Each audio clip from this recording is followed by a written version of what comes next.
La dernière fois, j'étais en pleine review de game d'un de mes viewers quand tout à coup... Vas-y, pose-moi ta question en même temps. Je sais pas qu'en roam, quels sont les indices qui t'indiquent que c'est un bon roam ou un mauvais roam? Et ça, pour le coup, ça, c'est quelque chose que tout le monde peut noter, hein, si jamais ça vous intéresse. Comment reconnaître un bon roam d'un mauvais roam? Du coup, je me suis dit que ça pouvait être intéressant d'en faire une vidéo. Salut BG, moi c'est Tsugara, joueur mid lane 1000 LP en saison 15 et challenger en saison 16, et voici une vidéo sur comment roam efficacement. Le concept de roaming est assez difficile à maîtriser à la perfection. C'est pourquoi on va se focaliser sur l'essentiel en deux parties. Tout d'abord, une partie sur comment setup votre roaming, puis une seconde partie dans une autre vidéo où l'on va identifier les indices indiquant si un roam est correct ou non. Peut-être que je ferai davantage de vidéos dans le futur à ce sujet, mais je pense déjà qu'en maîtrisant ces deux axes principaux, votre niveau de jeu va drastiquement monter. Bref, le roaming, c'est un concept ultra important à maîtriser en tant que mid laner, car vous contrôlez la lane centrale de la carte. Vous êtes un joueur qui se doit d'impacter la globalité de la carte avec des mouvements stratégiques, c'est ça qu'on appelle le roaming. Pour commencer, le V.A.B.A. du roaming, ça va être de s'assurer que votre vis-à-vis ne puisse pas contrecarrer vos plans. Pour ce faire, dans un premier temps, on va pousser notre vague de sbires sous la tourelle adverse pour fixer l'adversaire à rester sous tour. Si votre adversaire décide de vous suivre, il perdra alors énormément d'XP et de gold.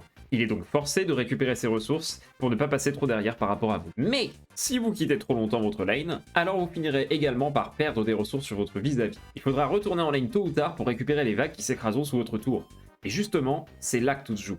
La clé, c'est que si vous planifiez de faire un roam, il faudra supprimer la vague de sbires plus ou moins rapidement, car oui, plus vite vous allez pousser votre vague, plus vous aurez le temps pour effectuer votre roam. Un moyen simple et extrêmement efficace de savoir où en est la prochaine vague de sbires adverse, est simplement de regarder l'état de votre propre vague de sbires, puisqu'elles sont symétriques. Cela vous permettra de jauger facilement le temps qu'il vous reste avant de retourner en lane sans perdre de ressources. Ainsi, on peut appliquer une règle très simple à retenir. Lorsque vous commencez à sortir de votre lane, plus votre vague de sbires est proche de votre base, plus vous aurez de temps pour effectuer l'action que vous désirez. Si vous avez peu de temps, alors vous pouvez simplement jouer une vision, jouer un fight proche de votre lane, ou simplement vous cacher pour mettre la pression aux adversaires. Et si vous avez beaucoup de temps, alors vous pouvez carrément aller gank les lanes alliés, jouer des invades loin dans la jungle adverse, ou tout simplement reset si besoin. Comme quoi, le wave management et le roam sont des concepts qui sont intimement liés. Évidemment, ce ne sont pas des étapes obligatoires pour roam, il y a énormément de facteurs qui complexifient les roams, que ce soit la vision, la position des joueurs sur la carte, comme par exemple votre jungle sup qui se fait permadif. Mais si, vous savez, les jungle sup qui comprennent pas pourquoi le mid laner adverse bouge en premier alors que tu te casses le cul à dos un gank à chaque minute et que t'es en AV3 tout leur lit, bordel de... Mais